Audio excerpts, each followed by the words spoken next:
se divide en dos partes, ¿no? En la cual, en dos situaciones. El peso de la evidencia es mayor que aquello que dicen que no es útil, el 2A, y el 2B, en la cual la evidencia clínica es menos establecida que en la 2A. Y en la 3, la clase no está indicada a hacer eso. No está indicado. Clase 3, no está indicado a hacer eso. O sea, ha demostrado que no es recomendable, incluso puede ser perjudicial. Entonces, clase 1 está bien indicada. Clase 2, de acuerdo. Si la evidencia es más a favor, 2A. Si la evidencia no es tan a favor, 2B. Y clase 3, cuando ese procedimiento, ese tratamiento o eso que queremos hacerle al paciente no ha demostrado eficacia o incluso puede hacerle daño al paciente. En forma rápida, eso es la clase, la indicación, qué tipo de indicación para hacer tal procedimiento o tratamiento de un paciente será. Y cada clase se apoya en la evidencia, y las evidencias pueden ser de tres tipos, A, B y C. La evidencia número A, o sea, letra A, implica de que ese estudio o esa indicación está basado en grandes estudios, en grandes trials, en grandes ensayos. Ahora tenemos metaanálisis y revisiones sistemáticas, que es la cúspide de la pirámide. Un nivel de evidencia B es cuando los datos proceden de un estudio más o menos grande, aleatorizado, multicéntrico. Y nivel de evidencia C cuando es la opinión de aquellos que se han dedicado a eso, pero que no hay una evidencia, digamos, de peso respecto a esa eficacia de ese tratamiento o de ese esquema terapéutico. Entonces, a nivel de evidencia A, múltiples ensayos randomizados, revisiones sistemáticas, metaanálisis que indican que ese tratamiento es bueno. En nivel de evidencia B, un gran ensayo que puede ser multicéntrico que indica que ese tratamiento es bueno. Y evidencia C, simplemente opinión de expertos, de aquellos que se dedican a eso, pero que no hay un estudio serio respecto a que se indique eso. Entonces nosotros, ¿qué buscamos en medicina? Que siempre sea una indicación clase 1 y una evidencia A. Siempre lo que buscamos. Pero no siempre lo logramos. Entonces, muchas de nuestras indicaciones tienen indicación clase 1 y nivel de evidencia A. Ahora, el problema es el nivel de evidencia, ¿no? Mucho se habla de medicina basada en evidencia, pero la evidencia casi siempre es a favor de aquel que invierte para demostrar esa evidencia. Entonces, siempre hay una ganancia secundaria, ¿verdad? Siempre hay una ganancia secundaria. Y muchas veces esto se contrapone con lo que nos dice la fisiopatología respecto a la enfermedad. Ya, seguimos. Si no, me van a anunciar las secretas a nosotros. Entonces, el síndrome coronario agudo nos referimos a un evento súbito, repentino, de interrupción del flujo a nivel de las arterias coronarias. Súbitamente se interrumpe el flujo de las arterias coronarias, produciendo daño del músculo cardíaco. Entonces, a eso se refiere la etiología del síndrome coronario. El síndrome coronario agudo se refiere a una enfermedad cardiovascular en la cual se interrumpe abruptamente el flujo hacia las arterias coronarias y por lo tanto no hay irrigación al miocardio. Pero nosotros cuando hablamos de síndrome coronario agudo hay momentos y la fisiopatología nos explica esos momentos. ¿Qué quiero decir eso? Que el diagnóstico de síndrome coronario agudo es dinámico. ¿Cómo comienza esto? Vamos, no sé si... Disconfort precordial, disconfort isquémico le hemos puesto acá en este artículo, pero es disconfort precordial. Esto puede suceder por un desbalance de la oferta-demanda de oxígeno a nivel del miocardio, o puede suceder porque efectivamente hay una placa aterosclerótica que me está produciendo ese desbalance que súbitamente se ha agrietado y me ha producido una interrupción brusca del flujo hacia las coronarias. En el primer caso, vamos a desarrollar este primer caso, esto de acá colinda o es compatible con lo que llamamos enfermedad coronaria crónica, que consiste en que yo tengo un vaso sanguíneo y súbitamente, no súbitamente, sino paulatinamente, con el paso del tiempo, esa íntima media se va llenando de placas y estrías de colesterol. Estas placas y estrías de colesterol van aumentando, proliferando, el síndrome inflamatorio que se produce a este nivel, hasta que se produce una obstrucción significativa al flujo sanguíneo.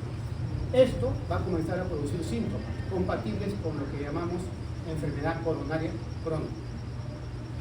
Bien, entonces cuando yo tengo este tipo de lesión en la arteria coronaria, lo que se va a reflejar, lo que se va a ver en el electrocardiograma es una depresión del ST, depresión del ST. O sea, el ST, que es este segmento, se deprime. Recuerden que esta de acá es la isoeléctrica, esto de acá es isoeléctrica. Y cuando yo hablo de depresión del ST, lo comparo con esta isoeléctrica, con este PR, que es la isoeléctrica. Entonces yo comparo que este segmento ST está deprimido, y a eso me refiero. Pero en general decimos ST deprimido o ST no elevado. El electrocardiograma, cuando lo vamos a leer en emergencia, ante un síndrome coronario, cuando lo vamos a leer, vamos a decir ST elevado y ST no elevado. Esta depresión del ST está incluido dentro del ST no elevado. ¿Y por qué decimos así? Porque hay síndromes coronarios en los cuales no se mueve el ST. No se mueve el ST. Entonces, en general, estamos clasificando el ST en elevado y aquellos que no están elevados. Entonces, estoy ante un ST no elevado, producto de una obstrucción crónica de un vaso sanguíneo, en este caso por enfermedad arteriosclerótica. Eso me puede producir o no producir incremento de las enzimas cardíacas. Y las enzimas cardíacas que evaluamos acá tenemos dos principalmente: las troponinas y la CPKMB. Las troponinas y la CPKMB, que son enzimas cardíacas que están relacionados al músculo cardíaco, al miocardio. Entonces, ante un paciente que viene con disconfort precordial, y yo no puedo ver esto cuando lo atiendo al paciente, ¿verdad? Esto es etiopatogénico. Yo voy a ver esto, el electrocardiograma, y voy a ver que si es que viene con disconfort y tiene este electrocardiograma con ST no elevado, yo tengo que pedirle a este paciente marcadores cardíacos o enzimas cardíacas. Y las enzimas me pueden salir que no se incrementaron. Ante ese caso, yo planteo el diagnóstico de angina inestable. Y si se incrementan, ante ese hecho de que si las enzimas cardíacas se incrementen, yo planteo el diagnóstico de infarto de miocardio ST no elevado. Entonces, en este lado, cuando yo tengo un paciente que viene con disconfort precordial, yo no voy a ver esto lo veo ya el anatomopatólogo, yo voy a ver esta imagen. O puedo ver una imagen en la cual el ST no se ha deprimido. Lo clasifico como ST no elevado. Entonces, pido enzimas cardíacas. Si no están elevadas, planteo el diagnóstico de angina inestable. Si están elevadas, voy a plantear el diagnóstico de IMA ST no elevado. Pero dígame, ¿yo inmediatamente voy a tener el resultado de las enzimas? No lo voy a tener. Entonces, en esta hora, en estos 10 minutos, porque todo paciente que llega a emergencia con dolor de pecho, en menos de 10 minutos debe tener su electro. Y en menos de 10 minutos yo tengo que decir, este paciente es SICA ST elevado o no ST elevado, en 10 minutos. Entonces, en ese momento el diagnóstico va a ser probablemente SICA ST no elevado. Cuando yo conozca las enzimas, voy a decir, ya, infarto en ST no elevado o angina inestable. Pero voy a conocer las enzimas una hora después, no las voy a conocer en ese momento. Entonces, en este momento ya varía el diagnóstico, ya no va a ser SICA ST no elevado, sino va a ser infarto o va a ser angina inestable. Entonces, acá yo diré IMA ST no elevado o IMA no puro. O diré, si es que está negativa las enzimas, diré que simplemente angina inestable o angina progresiva, y ya vamos a ver. Este es en esta situación en la cual se produce la lesión suboclusiva en forma crónica por crecimiento paulatino y permanente de una placa. Pero ¿qué pasa en este caso? En este otro caso, el síndrome coronario agudo, Acá también hay placa, que también está creciendo con el tiempo, pero en un primer caso, esta placa se lacera, se fractura y va a producir una especie de hemorragia, que es un trombo intraluminal. Aquí también, pero ¿cuál es la diferencia? Que en este primer caso el trombo ocluye todo el lumen del vaso. En cambio acá el trombo no ocluye todo el volumen del vaso y aquí sí ocluye todo el volumen del vaso. En este caso, entonces, el electrocardiograma se va a parecer mucho al de aquí. Como hay todavía sangre que llega al miocardio, el ST se va a deprimir, porque todavía hay sangre que llega al miocardio. Pero en este caso, en la cual ya no hay sangre que llega al miocardio porque hay un trombo que está ocluyendo totalmente el vaso, la expresión va a ser ST elevado. Entonces aquí estoy ante un accidente de placa, le llamamos, accidente de placa, en la cual el trombo que se ha producido producto del accidente me ha producido un ST no elevado. Y acá el trombo que se ha producido producto del accidente me ha producido la oclusión total del vaso sanguíneo y por lo tanto un ST elevado. ¿Qué implica esto? Que cuando llega sangre todavía al miocardio, el ST puede ser normal o deprimido, pero cuando súbitamente no llega sangre a ese miocardio, el ST tiene que elevarse. Entonces acá hablo de lesión subendocárdica y acá hablo de lesión epicárdica. Lesión subendocárdica y lesión epicárdica. Recuerden, cuando hablamos de alteraciones del ST, se dice lesión. Cuando hablamos de alteraciones de la onda T, se dice isquemia. ¿Ya? Se dice isquemia. Bien, entonces, supongamos de que se obstruyó parcialmente una lesión suboclusiva. Entonces, la interpretación electrocardiográfica nuestra va a ser esta, probablemente, llegué con este electrocardiograma. Y yo voy a igual plantear que se hagan enzimas cardíacas. Si la enzima cardíaca no ha subido, no sube, por más que sea producto de un accidente de placa, no ha subido, se plantea nuevamente el diagnóstico de angina inestable. Pero si las enzimas cardíacas suben, va a ser igual un IMA ST no elevado. Entonces, estos dos diagnósticos, miren, tienen una fisiopatología diferente, porque acá es accidente de placa y acá no hay accidente de placa. Y luego tengo esta situación en la cual el accidente de placa me produce un trombo, este trombo me ocluye totalmente el vaso y la expresión es una injuria subepicárdica, ¿no? O lesión subepicárdica, o corriente de injuria, o corriente de lesión. Con todos esos nombres se le llama al supradesnivel de este ST. Este supradesnivel de ST, de hecho, me va a dar incremento de enzimas cardíacas. No hay oclusión total de un vaso que no me produzca incremento de enzimas cardíacas, salvo que sea un cuadro que no sea Zika, o que sea una secuela de Zika, que también me puede producir su incremento de la elevación del ST, como por ejemplo pericarditis, como por ejemplo aneurisma del ventrículo, como por ejemplo bloqueo de rama izquierda. Hay situaciones en las cuales el ST puede estar elevado, pero no tiene un origen isquémico.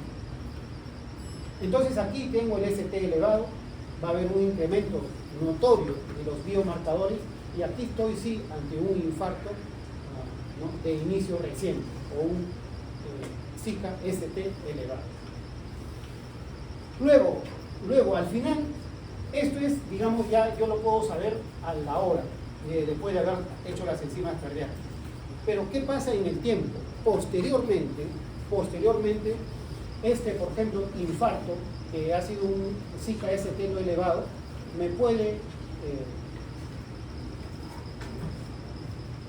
normalmente no me forma Q, entonces yo termino, después de la evolución del Zika, yo termino diciendo, lo que tuvo el paciente al alta es un IMA no Q. Acá el diagnóstico es IMA no Q. ¿No? Lo que tuvo el paciente es un IMA no Q. En algunos casos puede producir IMA Q, sí, pero eso es extremadamente raro, porque el Q es producto de una oclusión aguda. En este caso de acá, miren aquí ha habido un infarto ST no elevado también. Y lo que habitualmente me produce es en el electro, en la evolución ya del cuadro, me va a producir un IMA no Q. Pero en algunos casos se ha visto que este ST no elevado me produce IMA Q. ¿Ya? O sea que cuando el ST no elevado es extenso, la probabilidad de que me termine como IMA Q es alta. Cuando yo tengo un SICA ST elevado, lo habitual es que me produzca onda Q, ¿ya? Porque los ST elevados producen onda Q. Pero hay un grupo de SICAs ST elevado, cuando son pequeños o mínimos, pueden no llegar a formar onda Q. Entonces, no todo es estricto, no todo es rígido. El ST elevado implica que se va a formar Q, sí, en más del 90% de casos. Pero si el ST elevado ha cogido una arteria al final, en su tercio distal de la arteria, el músculo cardíaco que va a morir, que va a hacer necrosis, es mínimo. Entonces podría no presentar onda Q en el electrocardiograma. Entonces, más o menos, eso es lo que uno debe plantear. Primero acá, yo digo, SICA ST elevado o no ST elevado. Acá, yo con las enzimas cardíacas ya digo, infarto o no infarto. Y acá digo, IMA Q o no Q. ¿Ya? Entonces, es dinámico el diagnóstico del síndrome coronario agudo. Entonces, si llega un paciente a emergencia, yo no puedo plantear IMA Q, porque el IMA Q es un diagnóstico posterior, salvo que el paciente llegue después de haberse infartado en su casa hace 10 días. Entonces ahí le pongo IMA Q evolutivo, 10 días, 7 días, 8 días, de acuerdo al inicio del dolor que yo sospeche que fue causa del infarto. O sea, del dolor que fue reflejo del infarto. ¿Ya? Bien, entonces eso es importante que sepa, porque a veces el paciente se va de alta a los 15 días y se va como SICA ST no elevado. ¿Puede ser o no? No puede ser, ¿no? Porque yo tengo que plantear el diagnóstico si ha sido IMA no Q o si ha sido angina INES tarde. No puede irse con alta diciendo SICA ST no elevado. Tiene que decir angina inestable, IMA no Q. ¿Ya? Entonces más o menos así en grandes rasgos para eso.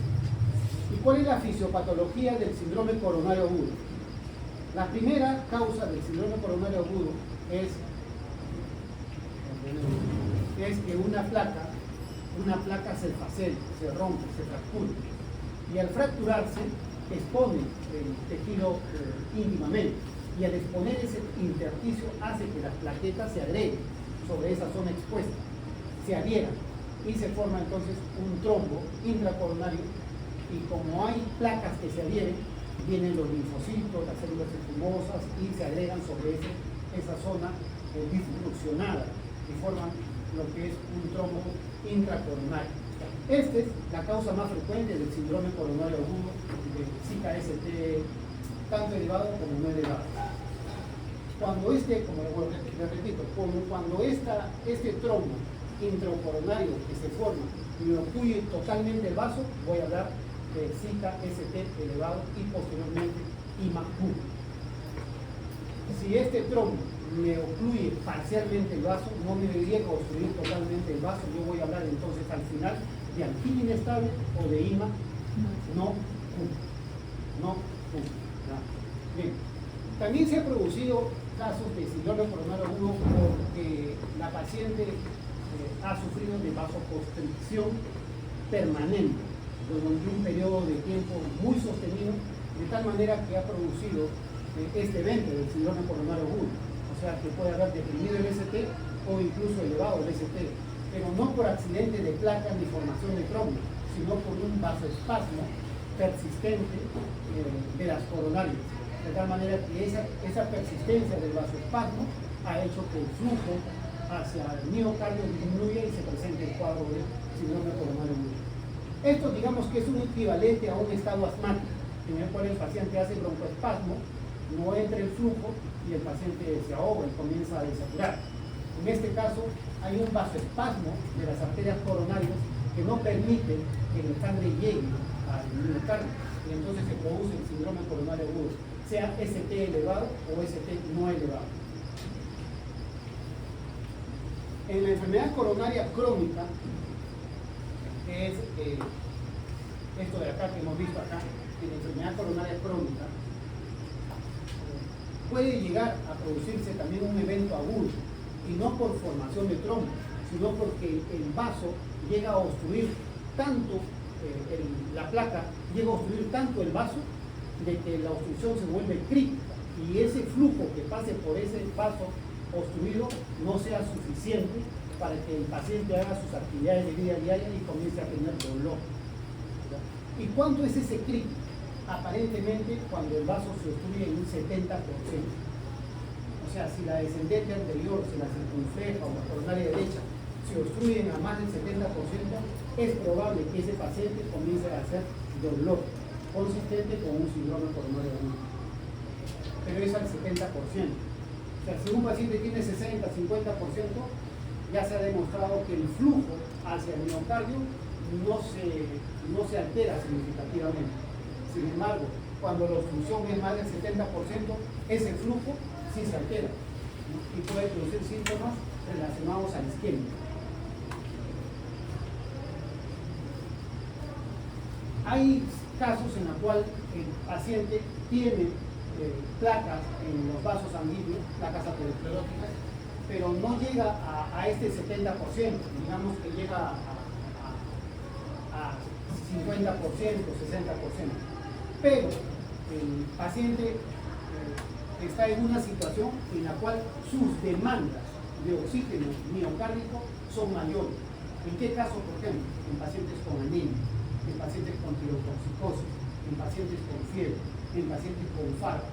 O sea, en aquellos pacientes cuyo miocardio, cuyo corazón está trabajando a más del 100%, ellos requieren más oxigenación. Y si las arterias coronarias están obstruidas, así sea a veces parcialmente, comienzan a hacer el cuadro de síndrome coronario agudo. Pero eso no es un infarto, digamos, aterosclerótico.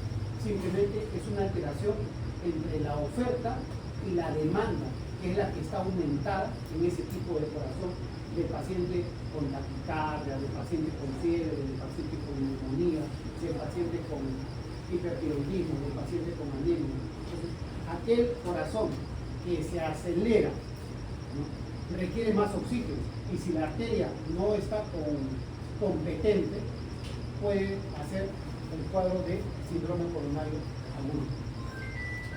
Bien, entonces seguimos antes que se mueva el tiempo. Entonces miren, y cuando la placa se disrupciona, se rompe, y cuando es poco probable que se rompa, se fracture. Entonces, ante eso se habla de dos conceptos: placa vulnerable o placa inestable y placa estable. Entonces, en un primer caso, la placa vulnerable o placa inestable se le dice a aquella placa, aquel núcleo lipídico que está entre la íntima y la media, y que la placa fibrótica que la recubre es delgada. Entonces, esta placa, por ejemplo, lipídica, que está aquí, este núcleo lipídico, está cubierto por una capa fibrosa. Esta capa fibrosa es delgada. Esta placa es propensa a romperse, a fracturarse. Y así este lumen que sea considerable y sea razonable, si la placa que sostiene, que protege, que recubre o que retiene a este núcleo lipídico se rompe, este paciente va a hacer un síndrome coronario agudo. Este tipo de placa se ve como el laibus, que es una placa inestable. ¿Y qué otras características puede tener la placa inestable? Que es una placa irregular. Normalmente es irregular cuando es inestable, y que es delgada. Y en la ecografía se ve como una placa heterogénea. O sea que una placa irregular, heterogénea y delgada es compatible con una placa inestable. Y entonces este paciente debe recibir tratamiento para estabilizar placa. Y eso generalmente con estabilidad. Y cuando la placa es estable, miren, por más que este lumen sea pequeño, digamos está el 60% obstruido este vaso sanguíneo, si la placa lipídica puede ser grande o pequeña, pero la capa fibrótica que la protege o que la recubre es gruesa, esta placa es estable. Esta placa no va a romperse, no va a fracturarse. Entonces, por más que este tenga mayor obstrucción, si la capa fibrótica que envuelve al núcleo core, al núcleo lipídico, es gruesa, entonces esta placa es estable. No me preocupo por esta placa, por más que el lumen esté, digamos, obstruido. Claro, si pasa el 70% ya es crítico, ya es un caso de obstrucción significativa. Pero preocuparme porque haga accidente de placa, difícil. Más probable que en este tipo de placas sean las que hagan accidente. Bien, seguimos. Entonces todos cuando son niños tienen una íntima media perfecta y un lumen al 100%. Conforme va avanzando en edad, todos, por más que sean vegetarianos, va agregándose una estría, una gota, una capita mínima lipídica entre la íntima y la media. Y ahí se habla ya del proceso aterosclerótico. Aunque ya se han demostrado que incluso fetos tienen estrías ateroscleróticas. Entonces, la aterosclerosis acompaña al ser humano por más que tenga mucho cuidado en la dieta. Claro, es mejor tenerlo, pero de todas maneras va a tener placas. No placas significativas, pero va a tener placas. Entonces, como lo vuelvo a repetir, esta placa, si tiene una capa fibrótica muy delgada, se va a llamar placa inestable, vulnerable. Sin embargo, cuando la placa fibrótica que envuelve al núcleo lipídico es gruesa, esta placa es estable, por más que esté obstruyendo. ¿Va a ser enfermedad coronaria? Con el tiempo, sí, porque esto va a llegar a obstruirse de forma crítica, pero no va a ser accidente de placa. En cambio, por más que tenga buen lumen, va a ser accidente de placa, porque el grosor de la capa fibrótica es delgada. Y entonces, si hace accidente de placa, va a ser dos situaciones. Obstrucción parcial, como vemos acá, el trombo, si erupcionó la placa, rompió la fibra, se expone el intersticio, se agregan plaquetas y se obstruye. Si la obstrucción es parcial, angina inestable o IMA no cubre. Si la obstrucción es total, IMA cubre. Ese es el camino, IMA. Ambos síndromes coronarios agudos. La epidemiología, realmente vuelvan a revisarla, esta ya de hace 2 o 3 años. ¿Y cómo se presenta el síndrome coronario agudo ya clínicamente?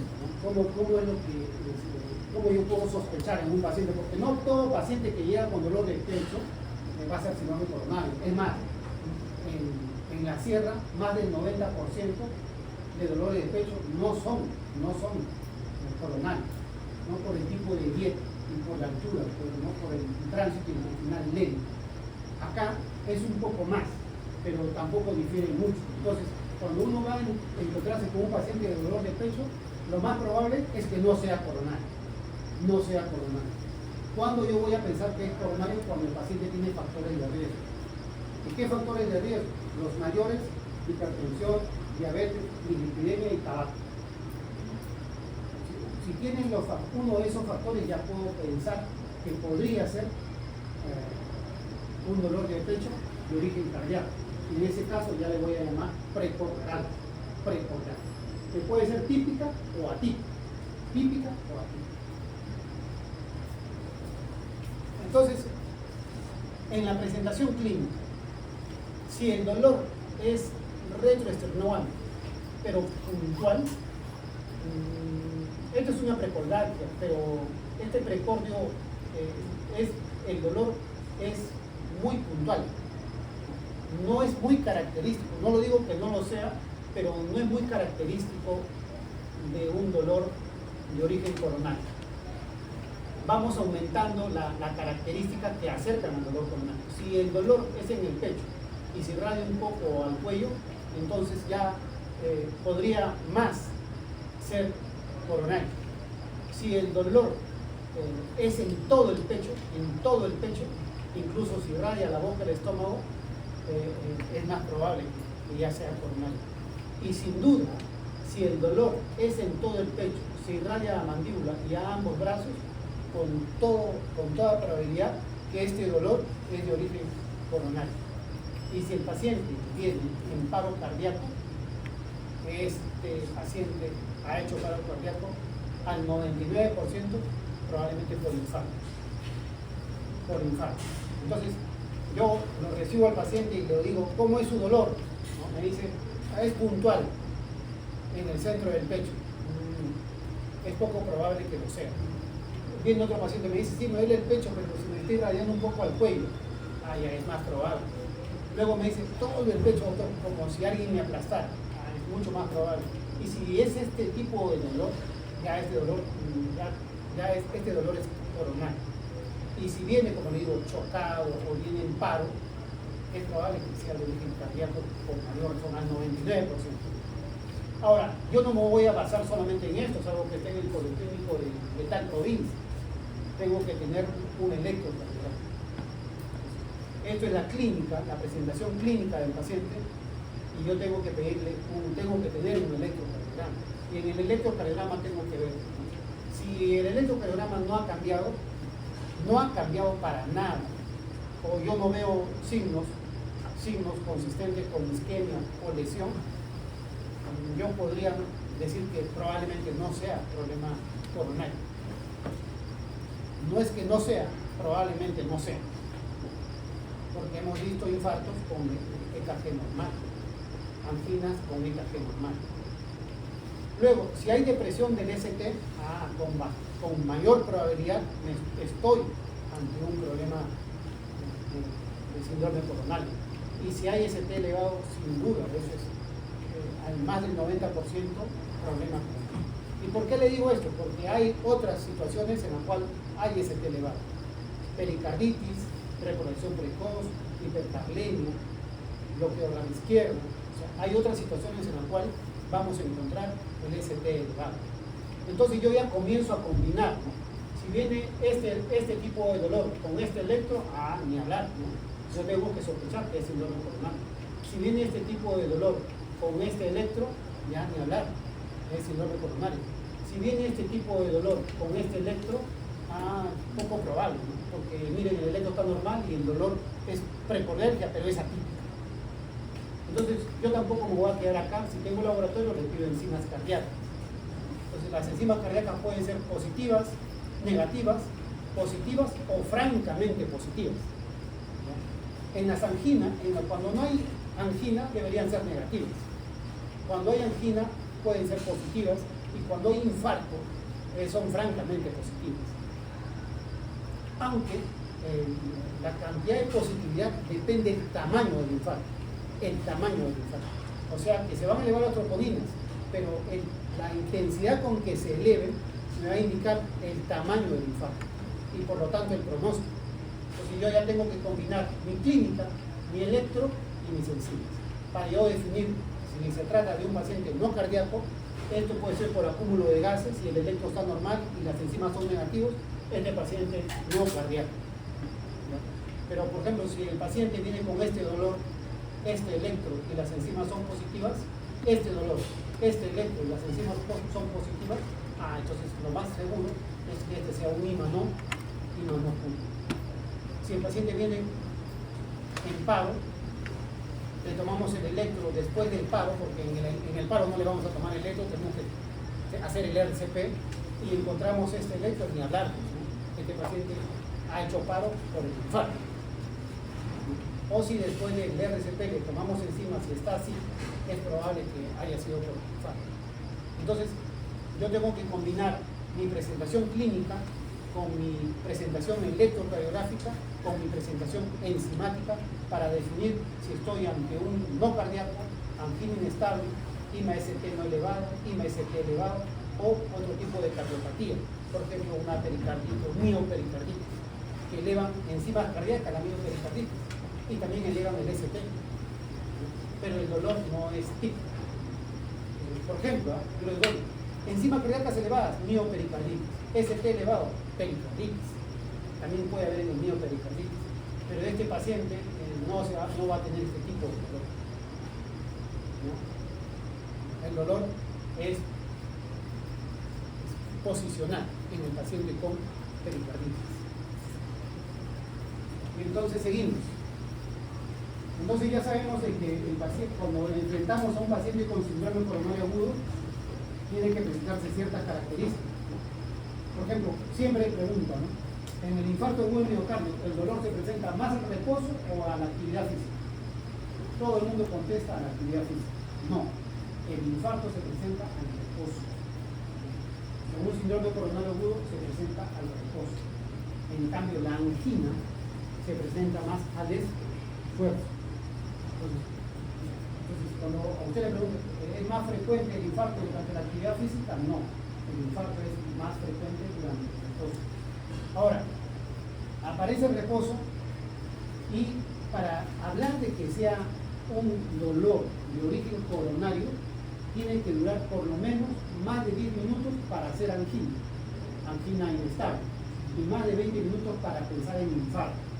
Entonces, el tiempo es importante para definir si estoy ante una angina o un infarto, aunque esta regla no es absoluta, es relativa. Otro concepto. Cuando nosotros hablamos de dolor, hablamos de una escala de valoración analgésica, EVA, ya deben haber escuchado. Decimos, la EVA es del 1 al 10. 1, casi no hay dolor, para nada. Y 10, para la mujer le dice, es como el dolor del parto. Y para el hombre es como si te encaran la muela sin anestesia, ¿no? Entonces, eso es el 10. Entonces, uno tiene que, el paciente me va a decir, siento como 8, como 7, como 9, como 5. De acuerdo a esa respuesta, yo clasifico al dolor. Si es del 1 al 3, leve. Si es del 4 al 7, moderado. Y si es del 8 al 10, severo. ¿Cuál es la característica de los dolores coronarios? Que sean moderados a severos, no son leves. Otra característica es que el dolor tiene que ser opresivo, generalmente es opresivo.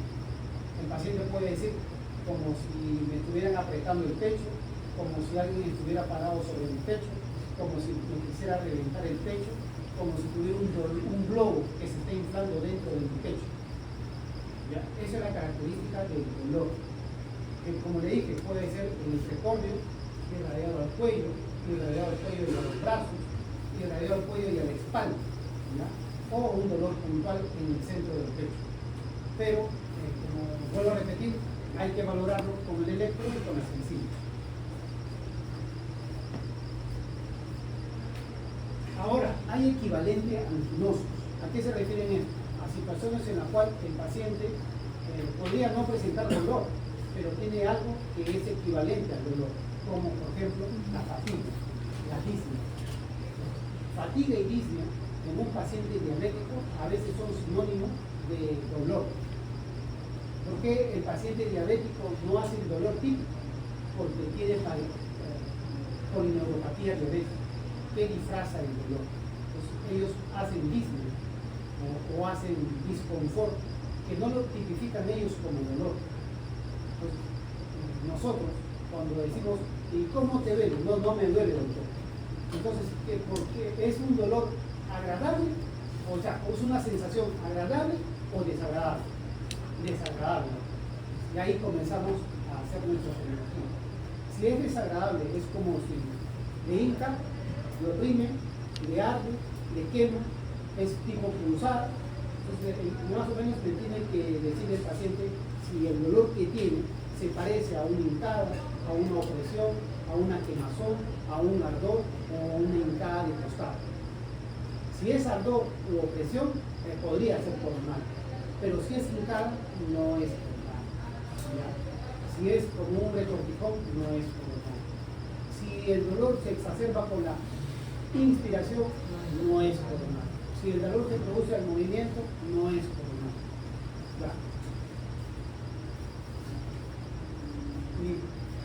Y entonces, ¿cómo se presenta el electro en un paciente con Zika ST no elevado? Yo tengo aquí, como vemos aquí, en el B1, B2 y B3, hay cierta depresión del ST, ¿no? Hasta B4 incluso. Entonces, acá estoy ante una lesión suendocárdica. B1, B2, B3 y B4 de la cara anterosectal. Entonces, hay una depresión del ST en este tipo de pacientes. de B1, B2, B3, B4, le dicen acá toda la cara anterior o cara anterosexual. Acá. ¿Y qué arteria es responsable de esta región? La descendente anterior. Y yo puedo decir con seguridad que este paciente tiene una oclusión parcial en la descendente anterior, que es una de las principales arterias del corazón. Aquí el ST no se ha deprimido. ¿Qué ha pasado? Se ha invertido la onda T. Se ha invertido. Entonces estoy aquí una isquemia subepicárdica. Esta es una isquemia subepicárdica. Esta es una lesión subendocárdica. Esta es una isquemia subepicárdica. Igual, la isquemia subepicárdica implica que la obstrucción está por debajo, o sea, no es una obstrucción del vaso epicárdico, sino del vaso que ya está metido dentro del músculo. Recuerden que la coronaria primero es subepicárdica y luego se introduce. Cuando la obstrucción es en el epicardio, el vaso es de mayor calibre, ¿no? Pero cuando el vaso se inserta, ya se introduce al músculo, se va a repartir. Entonces ahí se habla de obstrucción subepicárdica. Y en este caso, ¿qué pasó acá? No veo alteración de la onda T ni del ST. Este también es, si hubiera dolor típico y este electro, yo tengo que pensar también en un Zika ST no elevado. Acá no se ha movido nada, pero se clasifica dentro del grupo de Zika ST no elevado. Entonces, no siempre esperen encontrar desviaciones del ST, como supra o infra. No, a veces no se mueve el ST, pero tengo que ver que el paciente sea coronario por la clínica. Y por ejemplo, este paciente, ¿qué pasa con este paciente? Este paciente, si me viene con este dolor, yo tengo que pensar que es síndrome coronario agudo, así no tengo electro y así no tengo enzima. Este dolor, me dice dolor precoz, tengo un dolor intenso, 9 sobre, ya yo le hago la anamnesis, 9 sobre 10 desde hace 20 minutos, soy diabético y me duele el pecho, me está aplastando un elefante y me ahogo. Este es coronario, hasta no demostrar lo contrario, sin electro y sin enzima. Entonces, por más que el electro esté normal, yo tengo que pensar que este es coronario. ¿Y cómo es eso de las enzimas? Las enzimas cardíacas, tenemos 3 enzimas que podemos valorar: la mioglobina, el CPKMB y la troponina. En este caso troponina. Recuerden, la mioglobina es una proteína que está dentro del músculo, y la mioglobina MB, isoforma MB, es la que vale porque es la que evalúa membrana basal del miocardiocito, que es la que se destruye en un evento de necrosis o de falta de perfusión. Para que la célula muera, tiene que primero lesionarse la membrana celular. La mioglobina MB, o sea, mioglobina de membrana celular, es el primer marcador que se eleva ante un evento de síndrome coronario agudo, y se eleva a los 30 minutos, de tal manera que al primer día hace su pico, y ese mismo día, a las 24 horas, a las 12 horas ya está en pico, y a las 24 horas ya está que cae de su pico, la mioglobina. Lamentablemente, la mioglobina no es muy específica, es inespecífica. Entonces no se le usa mucho por esa falta de especificidad, porque no solamente está en el núcleo cardíaco. Luego tenemos a la creatininfosfoquinasa de la membrana basal del miocardio. Este es un poco más específico. Igual se eleva y a las 24 horas hace su pico, y en menos de 48 horas, incluso hasta 72 horas, ya vuelve a su valor normal, la creatininfosfoquinasa MB. Ahora, esta creatininfosfoquinasa MB es una fracción de la creatininfosfoquinasa total, y habitualmente debe ser menos del 10% del valor de la creatininfosfoquinasa total. Si es mayor del 10%, entonces está elevado. Si es mayor del 10%. Y el que más utilizamos es la troponina. Pero tenemos 3 tipos de troponina. Troponina I, que es la troponina inhibidora, troponina T, que es la adherida al tropominosina, y la troponina C, que es la ligada al calcio. Cualquiera de estas tres se puede dosar. Sin embargo, acá dosamos dos tipos de troponina: la troponina I y la troponina T, o sea, la troponina inhibidora y la troponina que se liga a la tropominosina, que une el calcio a la tropominosina. Entonces, la troponina I, así como la troponina T, también hacen su pico entre 20 y 48 horas. Pero ¿cuál es la diferencia? Que la troponina baja su nivel y recién entre 10 a 14 días entra a sus valores normales. Entonces, yo cuando evalúo, pido enzimas cardíacas, dentro de las 24 horas, a quien siempre voy a encontrar elevado es a la CPK-MB y a la troponina. Siempre voy a encontrar elevado en el contexto de un infarto. Pasan los 2 días y la CPK-MB ya no va a estar elevado. Ya no va a estar elevado. Al tercer día, el CPK-MB ha vuelto a su valor basal, a su valor normal. Quien sí va a estar elevado hasta los 10 días, incluso hasta las 2 semanas, es la troponina T y la troponina I. Entonces, en un infarto evolutivo, en un infarto que me llega a mí después de varios días, el único marcador que me puede servir es la troponina. Porque ya voy a encontrar que el CPK-MB está normal y la mioglobina ni hablar. Entonces, cuando un paciente resiste en su casa el dolor de pecho y ya duele tanto que viene a los 2, 3 o 4 días al hospital, ya llega infartado. Y solamente voy a encontrar niveles elevados de troponina T o troponina I. No voy a encontrar niveles elevados de CPK-MB y peor mioglobina.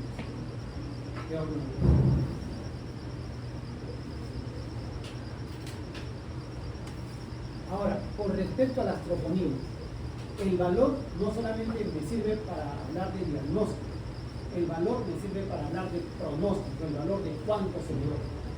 Y lamentablemente, ni la CPK-MB, ni la troponina I, ni la troponina T, ni la mioglobina son totalmente específicas del miocardio.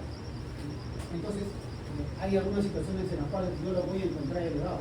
Y con frecuencia las encuentro elevados, sobre todo a la troponina E ultrasensible. O sea que ahora en el laboratorio se dispone de 2 tipos de troponina. Troponina I y troponina T, pero de medición convencional. Ahora tenemos troponina I y troponina T ultrasensible. Esta troponina I y troponina T ultrasensible nos resulta un problema para nosotros porque sale positivo con todas. Con todo sale positivo. Hay derrame, sale positivo. Hay falla cardíaca, sale positivo. Hay fibrilación auricular, sale positivo. Hay sepsis, sale positivo. Hay tromboembolismo pulmonar, sale positivo. Entonces la troponina ultrasensible sale positivo en cualquier evento inflamatorio, ¿no? que tenga alguna repercusión cardiovascular. Eso no nos sucedía con la troponina convencional. Entonces, por la práctica, y eso no está escrito, en la práctica, siempre que hay troponina T ultrasensible elevada, tiene que acompañarse de un NB elevado también.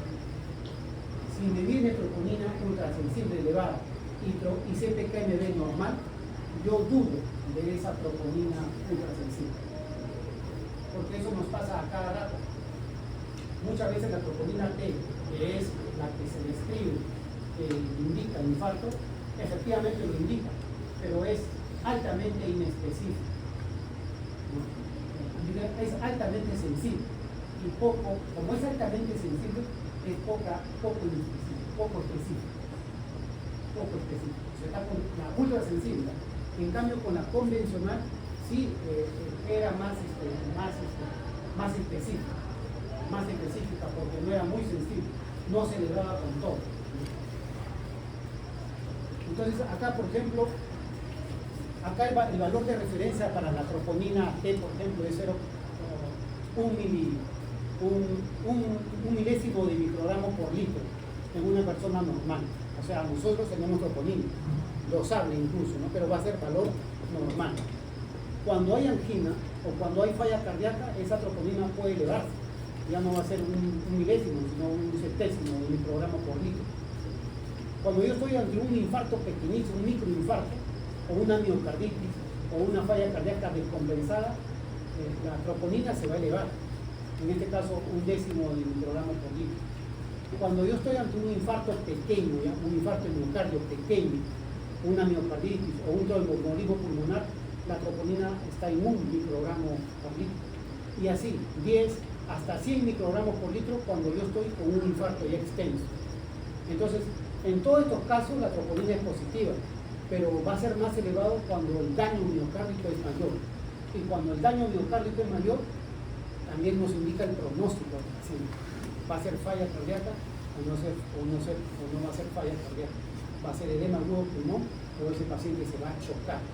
Entonces yo me voy preparando ya, lo voy ubicando en una unidad de cuidados coronarios o lo mando a una unidad de cuidados intermedios de acuerdo a lo que yo piense que puede suceder con este paciente. Bien, ¿y en qué casos, como le dije, se puede elevar? En todos estos casos se puede elevar la troponina. Taquiarritmias, insuficiencia cardíaca, hipertensión, infecciones, miocardiopatía de estrés, estenosis aórtica, disección aórtica, espasmo, en cualquier procedimiento cardíaco, implante de marcapaso, cateterismo cardíaco diagnósticos, ablaciones, puede elevarse la troponina. Y en enfermedades infiltrantes o sistémicas, fabria, amiloidosis, puede elevarse la troponina. Pero también es cierto que la elevación de troponina en estas enfermedades no es significativa. Es positiva, sí, porque pasa a los 20, que es el límite, el umbral para troponina ultrasensible, pero no es una elevación muy significativa. Y esta troponina generalmente está acompañada de un CPK-MB normal. Bien, entonces esto, digamos, es un algoritmo para yo enfrentarme a un SICA-ST no elevado. Entonces yo llego a un paciente, ya le hago el diagnóstico de SICA-ST no elevado, mira, le hago el diagnóstico de SICA-ST no elevado, y yo, si estoy en un centro donde no hacen cateterismo cardíaco, yo tengo que valorar al paciente si es el riesgo de ese paciente, el riesgo. Entonces, si hablamos del concepto de riesgo, el riesgo puede ser alto, bajo o intermedio. Vamos mejor acá. Entonces, miren, si yo tengo un paciente con síndrome coronario agudo, ST no elevado, y ese paciente me ha llegado a mi policlínico donde yo no hago cateterismo, yo tengo que valorar el riesgo de este paciente. Acá dice muy alto, alto o bajo. Si el riesgo es muy alto, ¿y cómo se define muy alto? Por estas características. El paciente viene con inestabilidad hemodinámica, viene en edema agudo del pulmón, viene en shock, viene con un dolor gástrico típico, refractario, que no se ve con imbritos, viene con arritmias ventriculares, o viene un paciente con complicaciones mecánicas, ¿no?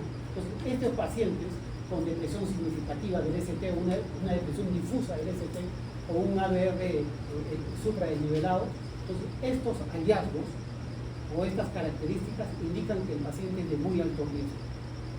Ahorita les voy a enseñar otro cuadro, pero más o menos sí. Entonces, si el paciente viene chocado, viene con inestabilidad hemodinámica, viene con arritmias letales, viene es un paciente con enzimas cardíacas elevadas, o es un paciente con antecedentes ya de enfermedad coronaria revascularizada, entonces este paciente es de alto riesgo y yo lo debo enviar a un centro donde sí se puede hacer cateterismo. Entonces, en ese centro donde sí se puede hacer cateterismo, ese paciente debe ingresar en menos de 2 horas a un PCI, o sea, al procedimiento del cateterismo cardíaco, en menos de 2 horas. Pero este paciente sí ST elevado, sí, y debe ingresar de inmediato a cateterismo, sí. ¿Pero por qué? Porque es un paciente de muy alto riesgo. ¿Y cuándo es de alto riesgo? Por estas características. Paciente chocado, con enfermedad hemodinámica, edema agudo del pulmón, shock cardiogénico, dolor precordial refractario que no se da la medicación, o un paciente con complicaciones mecánicas cardiovasculares, o una depresión difusa y marcada del ST, este paciente es de alto riesgo. Deben enviarlo ustedes inmediatamente a un centro de alta complejidad donde pueden hacer el cateterismo cardíaco en menos de 2 horas. Entonces, a este es un paciente de alto riesgo. O me llega otro paciente, sí KSP no elevado, pero no es de alto riesgo, no es de muy alto riesgo, es de alto riesgo. ¿Y qué es alto riesgo? Que presente esta característica. Diagnóstico confirmado de KSP no elevado, un paciente que ha tenido antecedentes de parada cardíaca, o que un puntaje de Grace mayor de 140. ¿Y qué es puntaje de Grace? Ahora les voy a enseñar el cuadro. Pero más o menos esta característica me hace a un paciente también de riesgo alto. ¿Qué debo hacer si me llega un paciente de riesgo alto? Igual, trasladarlo, ya no inmediatamente, puede ser en el transcurso del día, o sea, en el transcurso de las 24 horas, este paciente debe estar en un centro donde hace cateterismo, para en el transcurso de las 24 horas vaya a la terapia invasiva, o sea, se le haga el procedimiento del cateterismo. Implica de que en muy alto riesgo yo lo embalo o lo embarco al tope, y en menos de 2 horas debe haber llegado y debe haber ingresado al laboratorio de cateterismo cuando es muy alto riesgo. Pero cuando solamente es alto riesgo, según este esquema, el paciente yo tengo 24 horas, dentro de las 24 horas, para hacerle el cateterismo. Entonces yo lo debo enviar en el transcurso del día para que el paciente a un centro de alta complejidad donde haga el cateterismo para que en menos de 24 horas o dentro de las 24 horas se le haga la terapia invasiva, o sea, se le abra el vaso sanguíneo. Y cuando un paciente me llega con dolor de pecho pero es de bajo riesgo, si es ST no elevado y es de bajo riesgo, al paciente yo puedo definirlo, o sea, diferirlo, el cateterismo, y decirle que hacerle alguna prueba más para saber el grado de su estadiaje o el grado de severidad. Y si estoy seguro que es de bajo riesgo, puedo verlo por consulta externa, darle tratamiento, digamos, en paliativo y programar para en forma electiva vaya a cateterismo. Porque todo paciente con angina inestable debe ir a cateterismo, así sea de bajo riesgo. Pero los de bajo riesgo tienen la opción de esperar días, incluso hasta 3, 4 días o más, el cateterismo, porque son de bajo riesgo. Igual, este es igual el mismo esquema. Vamos acá entonces. Y cuando yo en un Zika ST no elevado, hablo de riesgo bajo, de riesgo muy alto. El problema tiene que ser solucionado en menos de 2 horas, ¿no? Y estas son las situaciones en las cuales yo tipifico al paciente como de riesgo muy alto. Paciente con inestabilidad hemodinámica, edema agudo del pulmón, shock cardiogénico. Paciente con dolor de pecho que no recurre por más que yo use nitroglicerina o benzopril en forma continua. Paciente que llega en paro cardíaco con una arritmia ventricular o una arritmia maligna o letal. Paciente que me hace falla cardíaca aguda, ¿no? por complicación mecánica. ¿Qué implica complicación mecánica? Que el paciente puede haber hecho un CIB post-infarto, o puede haber hecho una ruptura del músculo papilar por el infarto, o puede haber hecho una falla valvular aguda, mitral, por el infarto, o puede haber otro tipo de complicación que me haya producido alteración en la estructura de ese corazón. Habitualmente, ¿qué es? Las complicaciones mecánicas son 2 tipos, eléctricas y mecánicas. Las eléctricas generalmente son inmediatas, en 48 horas, y las mecánicas pueden suceder hasta el 7º día. ¿Y cuándo es de alto riesgo? No muy alto riesgo, sino alto riesgo, y tiene que ser solucionado en menos de 24 horas.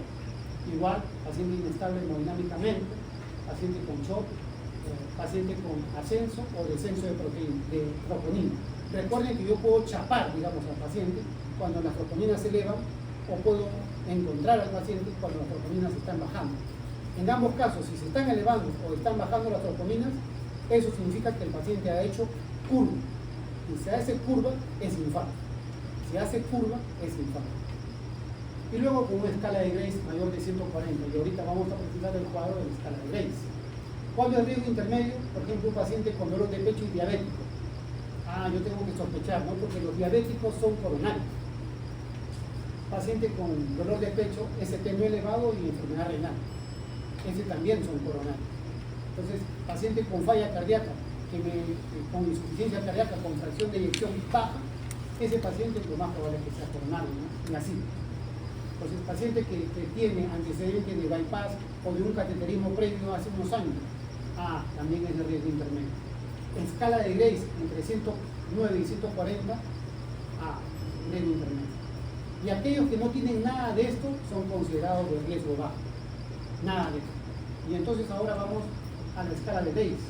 La escala de Grace es una escala para estratificar riesgo en pacientes ST no elevado. Y entonces, ¿qué considera esta escala de Grace? ¿Por qué es importante? Porque me dice esta escala que a más riesgo, la probabilidad de que el paciente se muera tiene un porcentaje. Si la escala de Grace lo califica como de bajo riesgo, con una puntuación menos de 108, dice que la mortalidad es menos del 1% de este paciente con zika ST no elevado. Si la escala de Grace me sale entre 109 y 140, entonces ese es intermedio. La mortalidad es entre 1 a 3%. Pero si en la escala de Grace me sale alto, o sea, más de 140 de puntaje, la mortalidad es mayor de 3%. Y esa es la mortalidad del paciente estando hospitalizado. Y no solamente sirve para el paciente que está hospitalizado, sino también sirve para ver el pronóstico de muerte en el paciente hasta 6 meses luego de haberle dado de alta. La escala de Grace me sirve entonces para mortalidad hospitalaria y para mortalidad extrahospitalaria hasta 6 meses después de haberle dado de alta. ¿Y qué considera la escala de Grace? La edad y me da puntaje, ¿no? A más viejito, más puntos. La frecuencia cardíaca. A más frecuencia cardíaca me da más puntaje. Por eso, o sea, si yo camino siempre con 80, ya fui, ¿no? Si un paciente camina con 80, con 90, ese tiene un puntaje alto en la escala de Grace. Nosotros debemos tener frecuencia de ¿cuánto? 60, 65, estando tranquilos en reposo. Emocionándonos, 80 o mucho. Pero aquel paciente que para en 90 en todo momento, tiene una escala alta, ¿no? También consideran la presión. Si nosotros tenemos presión baja, la escala de Grace nos da alto puntaje. Si va subiendo la expresión en la escala de Grace, va disminuyendo el puntaje. Acá es contrario. También para el rango de creatinina y para el Killick-Kimball. El Killick-Kimball es un puntaje que se le da a la insuficiencia cardíaca en el contexto de un infarto. Killick-Kimball 0 implica que el paciente no tiene congestión pulmonar. Killick-Kimball 2 significa que el paciente, 1/3 de ambos pulmones hay congestión pulmonar. Killick-Kimball 3 significa que el paciente está en edema agudo de pulmón. El Killick-Kimball 4 indica que el paciente está en shock cardiogénico. A más compromiso, más puntaje. De tal manera de que, como lo vuelvo a repetir, si el puntaje, la sumatoria es más de 140, el riesgo es alto para la escala de Grace, y eso es lo que se utiliza para considerar HAP. Más de 140 el riesgo es alto por Grace, ¿no? Y si la escala de Grace está entre 109 y 140, riesgo intermedio. Por Grace tiene un riesgo intermedio. Pues basta que tenga uno de ellos para que el paciente tenga el riesgo intermedio, no es que tenga todos. Y este es el Killick-Kimball. Y el Killick-Kimball no solamente me sirve para decir, tiene fallo o no tiene fallo, sino también me predice mortalidad y morbilidad.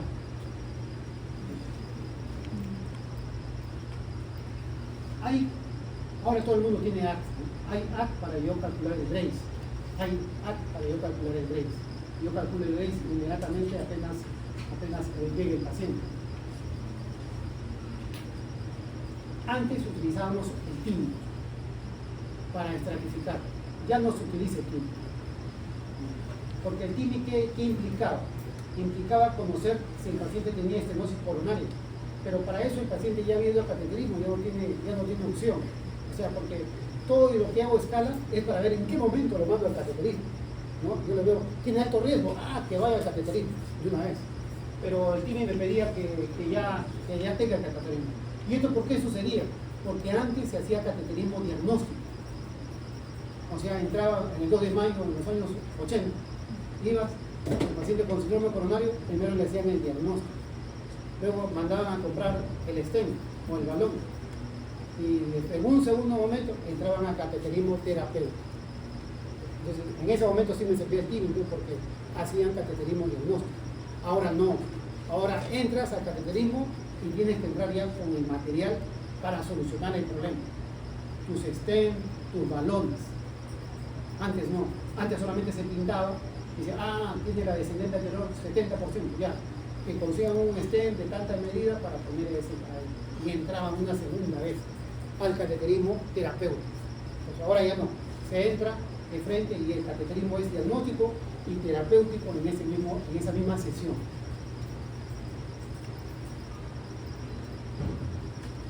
Y esta es una escala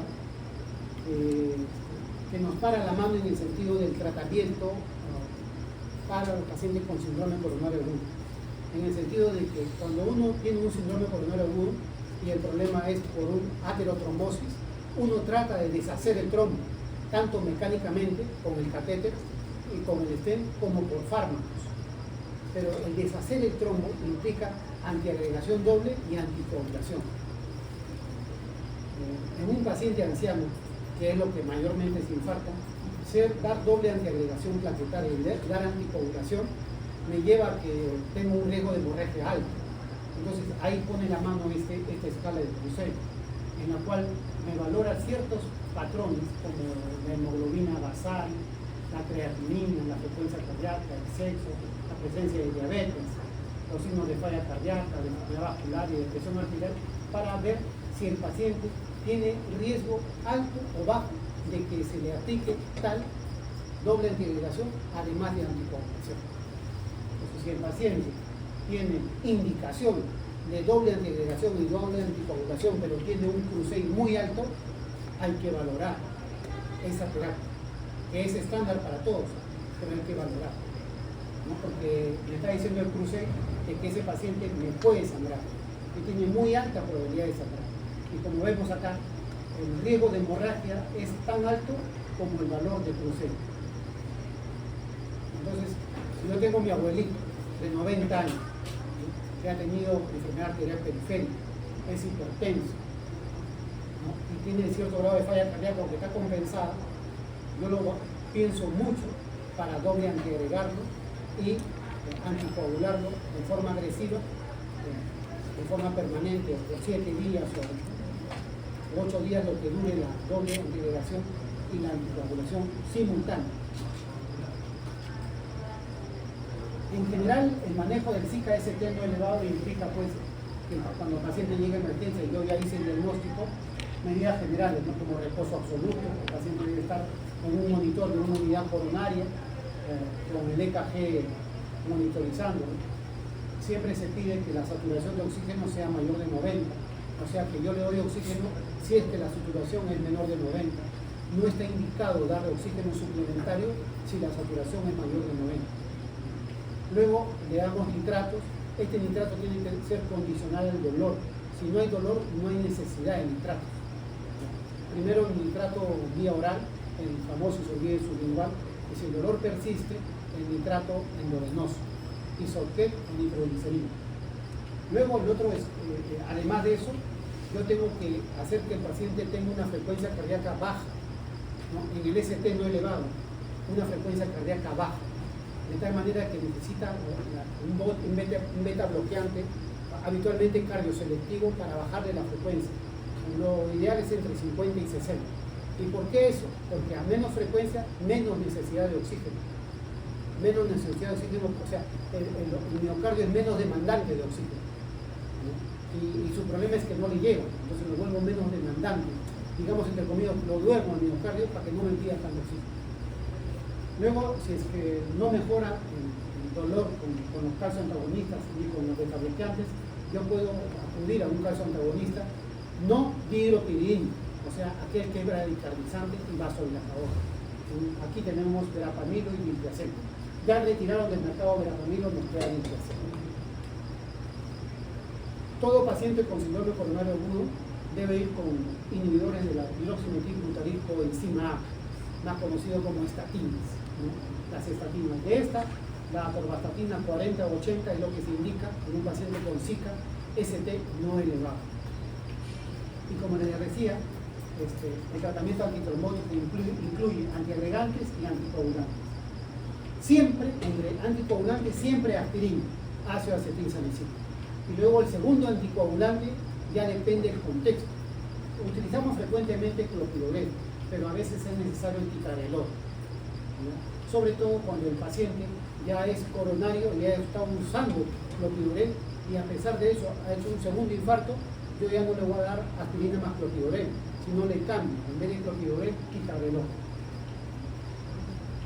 Hay antiagregantes por vía endovenosa que yo los utilizo en algunos casos para los pacientes que van a ir a terapia invasiva.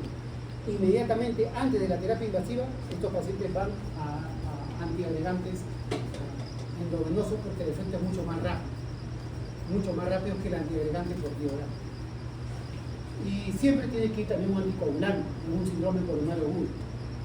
Noxaparina es una opción, puede ser en forma endovenosa o en forma subcutánea. 1 miligramo por kilo de peso cada 12 horas. 1 miligramo por kilo de peso cada 12 horas. ¿En quién no doy heparina? En los pacientes que tienen falla renal. No es conveniente heparina. ¿En quién no doy heparina también habitualmente? En aquel paciente que yo sé que inmediatamente va a ir al cateterismo. En ese caso no está contraindicado, sino que la mejor opción es heparina y no enoxiparina. La enoxiparina es una heparina de bajo peso molecular y hay varias, ¿no? Dalteparina, enoxiparina, valseparina. Bien, y bueno, esta es fisiopatología, ¿no? Los anticoagulantes actúan principalmente sobre la trombina y sobre el factor 10 activado. Por ejemplo, la heparina no fraccionada, la clásica, actúa sobre la trombina. En cambio, la enoxaparina, que es la que se impone últimamente porque es más cómodo su uso, actúan sobre la protrombina, evitando en todo caso la formación de fibrina. Y cuando yo voy por vía oral a un paciente que lo quiero anticoagular, ya por otros motivos, ¿no? Por ejemplo, fibrilación auricular, puedo dar dabigatran, apixaban, meloxaban o rivaroxaban, que son los que están de moda, ¿no? Pero para pacientes con FA, con fibrilación auricular, como anticoagulante en vez de warfarina, porque es sufrible el uso de warfarina, porque el paciente cada mes tiene que pincharse para ver cómo va el INR, el índice normalizado internacional, y ver cómo está la coagulación. Y por otro lado, aparte de la anticoagulación, necesito la antiagregación, que siempre va con aspirina, siempre aspirina, pero luego la doble antiagregación tiene que incluir o un inhibidor del ADP o un inhibidor del GP2-2B3A. Entonces, estos generalmente son endovenosos, así que no se usan regularmente. Lo que se utiliza es un inhibidor de la adenosindifosfato, que habitualmente es clopidogrel. Y cuando no tenemos clopidogrel, el segundo opción es el ticagrelor, Brilinta, que lo tenemos acá en el mercado. En el hospital también, en casos especiales. Ya, estas son las dosis. Clopidogrel, cuando yo estoy en un paciente con síndrome coronario agudo, 300 de clopidogrel en el SICA-ST no elevado. Prefiero 600 en el ST elevado. Le doy al paciente, inmediatamente llega el paciente a emergencia. Si no hay clopidogrel, mi otra opción es, acá no está, ticagrelor. Vienen tabletas de 90 miligramos y yo le doy 2 tabletas, dosis de ataque, y luego 90 miligramos cada 12 horas. En cambio, el clopidogrel lo doy 300 o 600 y luego 75 miligramos cada 24 horas, ¿no? El clopidogrel. Luego la heparina no fraccionada. Si el paciente va a ir a cateterismo inmediatamente, no le pongo enoxa, sino le doy heparina. Y la heparina, la dosis de ataque es 70-80 unidades por kilo de peso, pero la dosis máxima de ataque es 5.000 unidades, que puede ser endovenoso, y el paciente sube al cateterismo. También le puedo poner enoxa, pero es más indicado heparina, porque el efecto es más rápido. Enoxaparina también puede ser 1 miligramo por kilo de peso endovenoso o subcutáneo. El efecto es más lento. ¿En quién no doy enoxaparina? En pacientes con falla renal. Y acá hay una serie de indicaciones, clase 1 y niveles de evidencia, que es bueno que lo repasen. Antes le dije, por ejemplo, el oxígeno solo es necesario si el paciente está desaturando, y desaturando es menos del 90%. Mire, es una indicación clase 1, aunque es un nivel de evidencia 6. Por eso que uno hace lo que quiera. Las enfermeras a todos les ponen 100%. Le ponen oxígeno que esté al 100%, son felices. Pero eso es malo, ¿verdad? Porque la hiperoxia también hace daño. En todo paciente que llega a una emergencia con dolor de pecho, es indicativo hacer un electrocardiograma dentro de los 10 minutos. Indicación clase 1, nivel de evidencia B.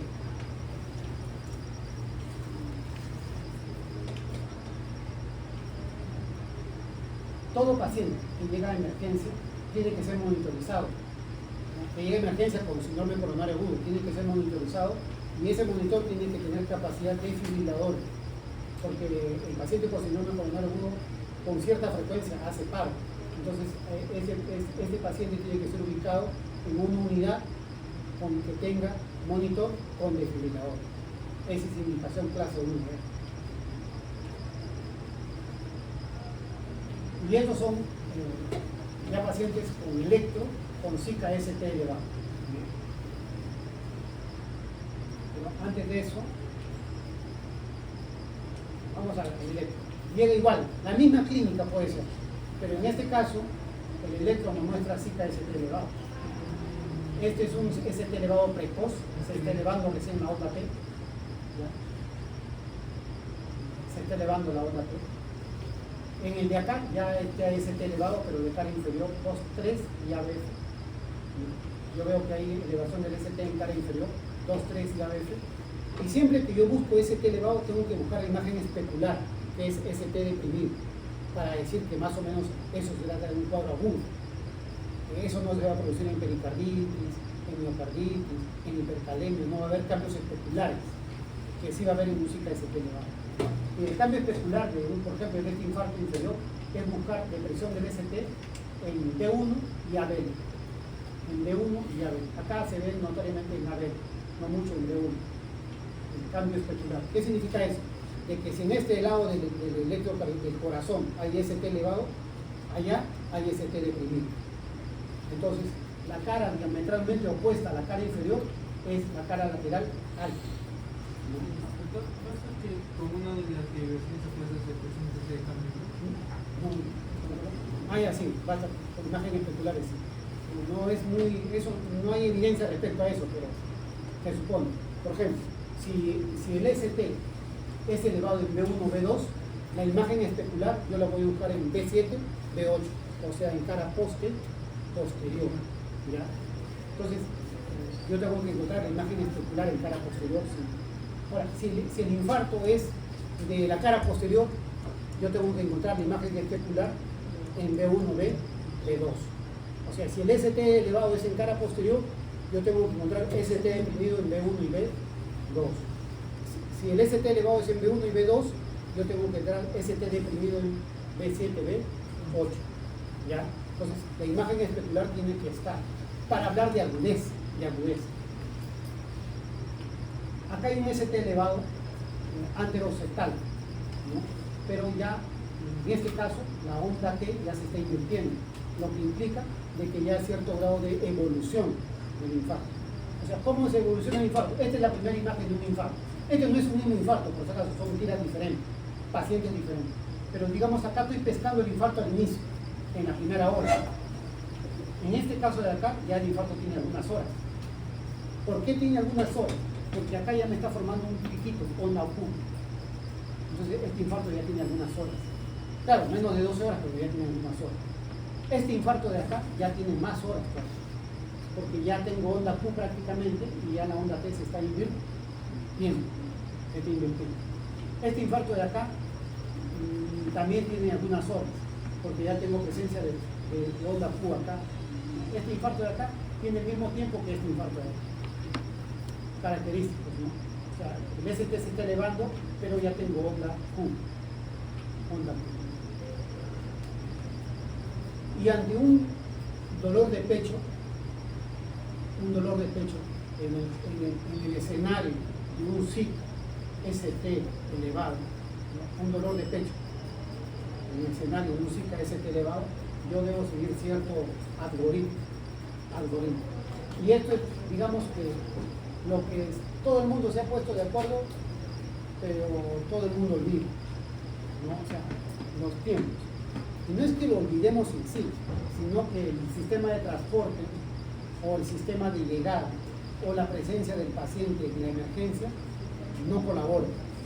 Y otra cosa que no colabora es que los laboratorios de hemodinámica casi nunca están preparados en ese momento que se produce el suceso. Entonces, acá tengo tres situaciones. El paciente tiene dolor de pecho. ¿Me puede avisar inmediatamente? ¿O puede ser que el paciente se quede en su casa varios días y luego diga, tengo dolor de pecho?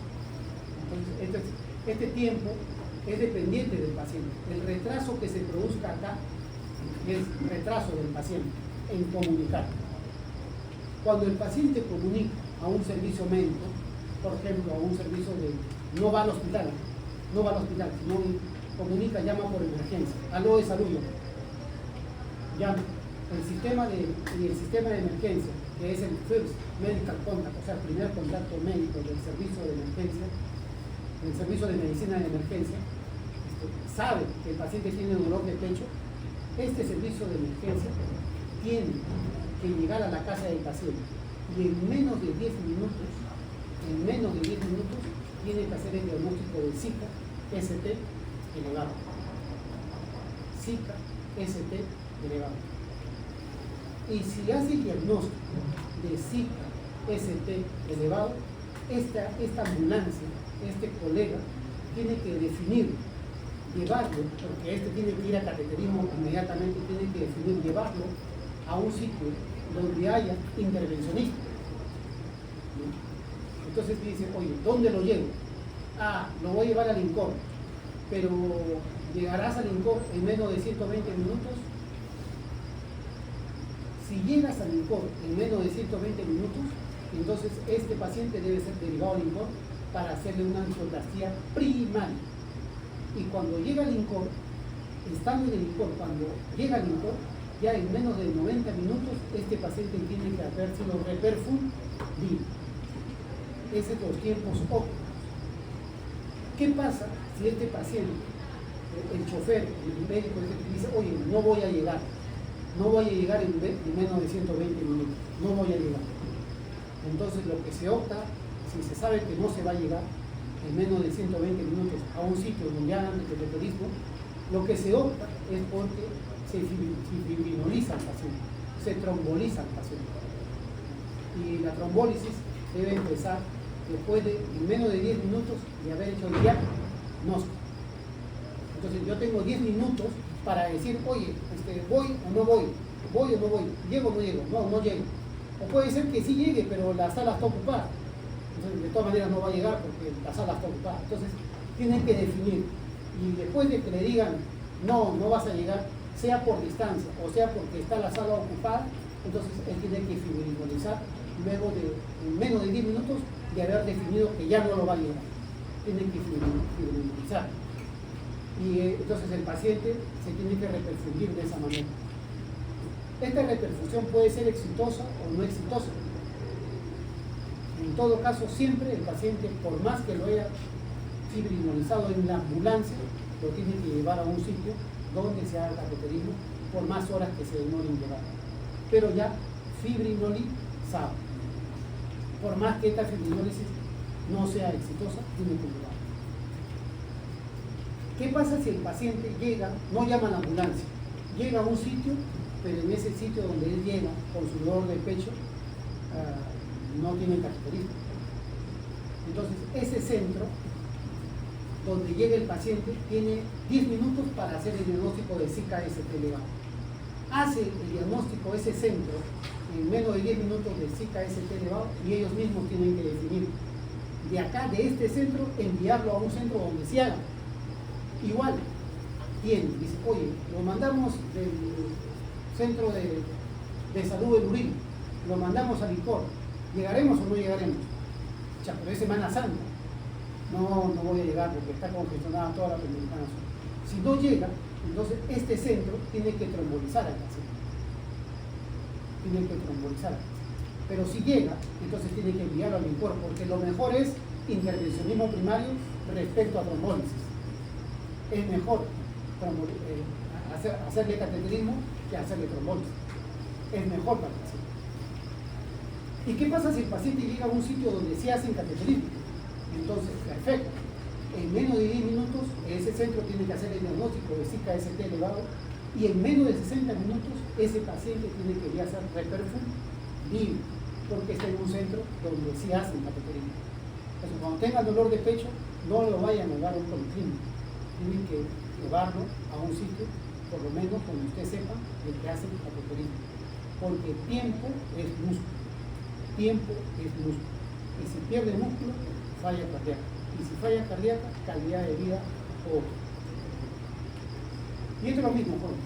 Es otro tema. Siga viendo las recomendaciones de terapia de reperfusión.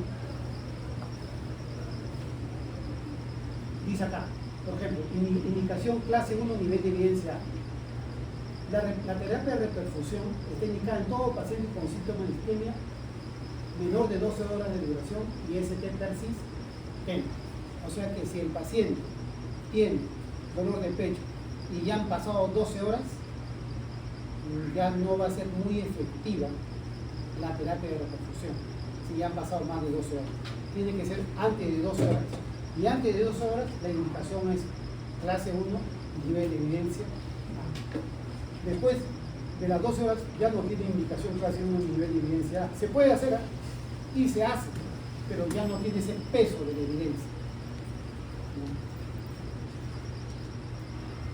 Le decía que cuando un paciente tiene síndrome coronario agudo, no, yo lo voy a trombolizar nomás. No, busquen siempre la manera de que vaya a cateterismo, o sea, de intervencionismo coronario percutáneo, que salva mejor la vida, le da mejor calidad de vida al paciente versus fibrinólisis o trombólisis. Si el paciente no puede ser realizado el intervencionismo coronario después de un infarto, entonces la terapia fibrinolítica está recomendada, ¿no? Lo ideal es dentro de las 120 minutos, pero si no se puede, hasta 12 horas después de iniciar los síntomas, uno podría hacerle terapia fibrinolítica al paciente. Hasta 12 horas. Nivel de evidencia, indicación clase 1, nivel de evidencia. Pero 12 horas después de iniciar los síntomas. No es lo ideal, pero se puede indicar. Estos son los conceptos, los tiempos que le dije, 10 minutos, 60 minutos, 90 minutos, la definición de cada tiempo. Con respecto a que el paciente va al cateterismo, ¿qué se va a hacer durante el cateterismo? ¿Abrir todas las arterias obstruidas o abrir la arteria culpable del infarto? Lo que se pide es abrir la arteria culpable del infarto. Puede ser que cuando uno vaya al cateterismo uno encuentre todas las arterias con más del 70%. O sea, no las voy a abrir todas. Voy a ver la arteria que ha hecho accidente de placa, la arteria que hizo el trombo. Entonces, esa es la que voy a abrir, la arteria pulposa. Y a este se refieren estas indicaciones. El intervencionismo coronario primario está indicado en la arteria relacionada al infarto. Indicación clase 1, evidencia. Y ahora, cuando yo hago este procedimiento, antes solamente entraba, metía el balón, dilataba, se dilataba un poquito la arteria y se sacaba el balón y medio. Se hacía lo que se llamaba angioplastía. Ahora se pone este dispositivo que se llama stent. Todo paciente al cual va a ir al cateterismo tiene que ponerse stent. Ya no solamente dilatar, hay que ponerle stent. O sea, hay que estentarlo. Y el stent es indicación 1A. Antes habían dos tipos de stent: bar metal stent, drug eluting stent. El drug eluting stent es un stent recubierto por droga. Y esa droga es una droga antitrombótica. Antes habían stent que no tenían esa cubierta, no tenían esa cubierta de droga antitrombótica. Y decía, si el paciente es diabético le pongo DES. O sea, drug eluting stent con cubierta entérica, con cubierta antitrombótica. Y si el paciente no es diabético y la lesión es más o menos, le pongo un bar metal stent sin cubierta antitrombótica. Ahora ya se sabe de que para todos los casos tiene que ser con cubierta antitrombótica. O sea, el DES está indicado para todos, ya no el bar metal stent, indicación clase 1. Antes se entraba por la ingle, entonces la guía iba de la ingle hasta el corazón y muchas fístulas, pseudoneurismas y lesiones periprocedimiento al hígado. Ahora ya la indicación es radial. Entonces, antes se hacía por el femoral, ahora la indicación es radial, 1A. Entonces, pero acá tenemos para viejitos, ¿no?, que hacen por femoral porque se han acostumbrado y ese es su método. Y es válido, ¿no? Pero la indicación 1A es radial.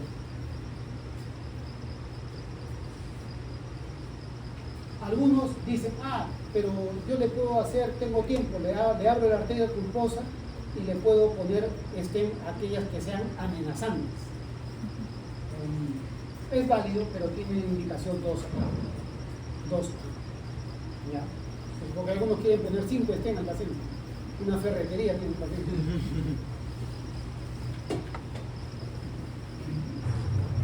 La terapia antiplaquetaria, como les comenté, cuando el paciente va a ir a cateterismo, es preferible un antiagregante endovenoso.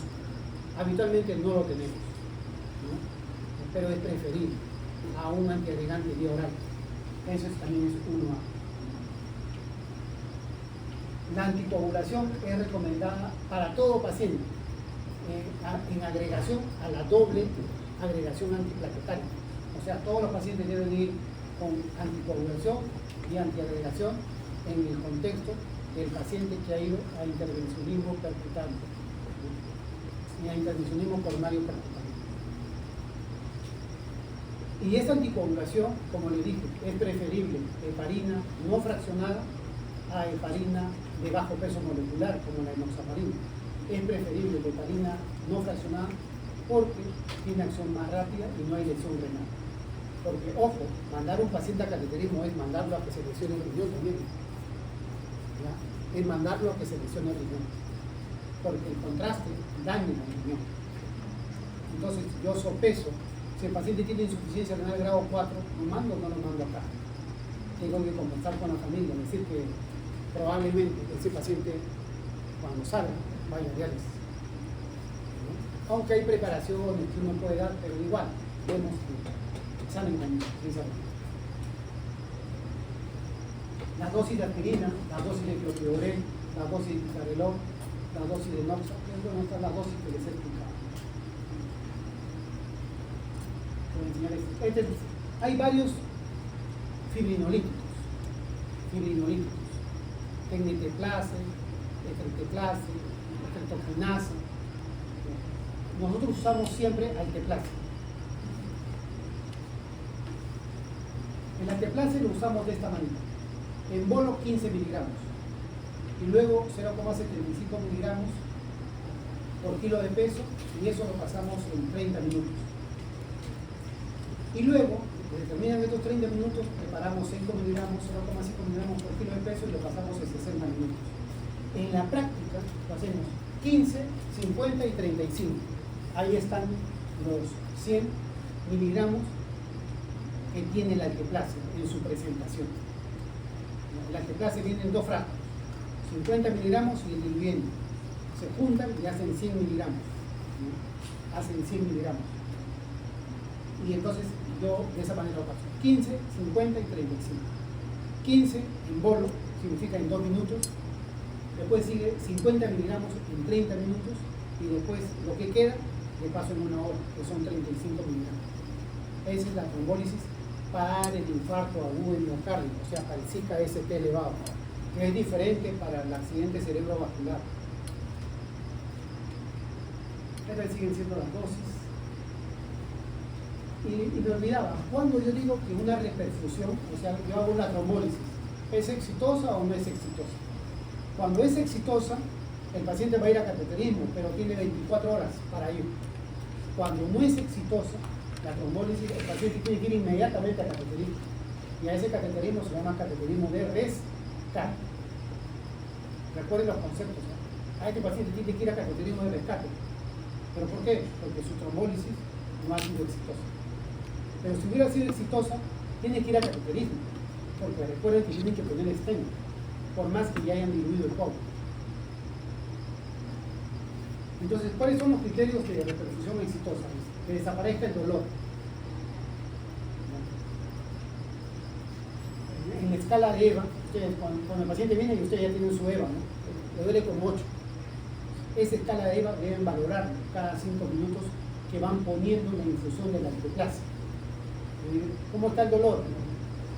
Como 7, como 6, como 5, como 4. O sea, hay una disminución significativa del dolor. Es un criterio del éxito de la reperfusión. Es un criterio. ¿Qué otro criterio? Que el supradesnivel baje. Y tiene que bajar a por lo menos el 50% de lo que ha subido. Si ha subido como 4 cuadraditos, tiene que bajar por lo menos a 2 cuadraditos. Y eso tiene que ser en el transcurso de la infusión, que dura 90 minutos, hora y media dura la trombólisis. Otro criterio de perfusión es que hay inversión de la onda T en las primeras 24 horas. Y acá nos olvidamos también que la aparición de extrasístoles ventriculares frecuentes es otro criterio de reperfusión, que no está considerado acá, pero que también se considera parte de la clínica de la reperfusión exitosa. O sea, no me vaya a asustar que comiencen a aparecer extrasístoles ventriculares. Me está indicando que el paciente está reperfuso bien. Y por último, que hay una caída pues, del CPKMB y de la troponina dentro de las 24 horas. O sea, tiene que caer dentro de las 24 horas, porque si cae después ya no, pues no es exitoso. Muy bien, esto es lo mismo. Algunas indicaciones que no tienen evidencia. Por ejemplo, si tengo un paciente con infarto del ventrículo derecho, con infarto, y pienso que puede haber extensión al ventrículo derecho, uno, le tomo derivadas leches, otro, le hago el ecocardiograma. El ecocardiograma es una herramienta de mucha ayuda en los pacientes con infarto. Entonces, esto es de utilidad no solamente para eso, sino también para la búsqueda de complicaciones mecánicas, ¿no? Como la perforación del septum, la rotura del núcleo capilar, la falla valvular, ¿no? Nitrado aórtico en el contexto de un infarto. Sobre todo si el infarto es anteroseptal, porque el infarto anteroseptal está pegado pues, a las válvulas y al sistema de conducción eléctrica. Muy bien. Siempre la aspirina que va a 75 a 100 luego de la carga está indicada. La doble antiagregación plaquetaria también siempre está indicada. Ya en el contexto de haber superado el cuadro agudo del infarto agudo de miocardio, el disminuir de la frecuencia cardíaca, sobre todo a pacientes con fracción de eyección baja y disminuir el estrés de pared, esto lo hace el beta-bloqueante. Entonces está indicado el beta-bloqueante en todo paciente infartado, sobre todo con fracción de eyección baja, aunque a veces incluso sin fracción de eyección baja solemos dar beta-bloqueante. ¿Con qué finalidad? Antiestrés, antirremodelador y bradicardizante. Esto hace que mantenerlo tranquilo, relajado y no muy exigente en persona. La terapia con estatinas también está indicado, 80 miligramos de estatinas en el cuadro agudo y luego mantener esos 80 por un tiempo en el ST elevado y luego bajarlo a 40 y así progresivamente hasta que se llega a un esquema de mantenimiento con estatina. Pero este esquema de mantenimiento no está bien dilucidado. Normalmente damos 20 miligramos de forma permanente, pero hay que ver la fragilidad del paciente. Algunos ancianitos basta con 10 y hay algunos que tienen mucha carga aterosclerótica, tienen que ir con 40 permanentemente. Y dentro del perfil lipídico, lo que nosotros debemos ver es el LDL, o sea, el colesterol de baja densidad. Eso debe ser menos de 100 en el no diabético y menos de 70 en el diabético. Porque la terapia debe ir dirigida a tener esos valores, tener una indicación 2A. Todos los pacientes con infarto van a remodelar y la remodelación mejora si va acompañado de un IECA o de un ARA2. Entonces está indicado 1A, el uso de IECA en aquellos pacientes que han hecho un infarto anteroseptal, por ejemplo, y comienzan a remodelar. Está indicado el IECA. Y si tose por el IECA, ARA2. También está indicado los antagonistas de los receptores de los mineral corticoides, o sea, mejor dicho, espironolactona, en los pacientes con falla cardíaca secundario a un infarto y que con fracción de eyección baja. Esta debe ir acompañando a la IECA y acompañando al beta-bloque. O sea, primero es el beta-bloqueante y el IECA, y luego yo le agrego el espironolactona o el pregrenona, ¿no? Bien, listo, ahí quedamos.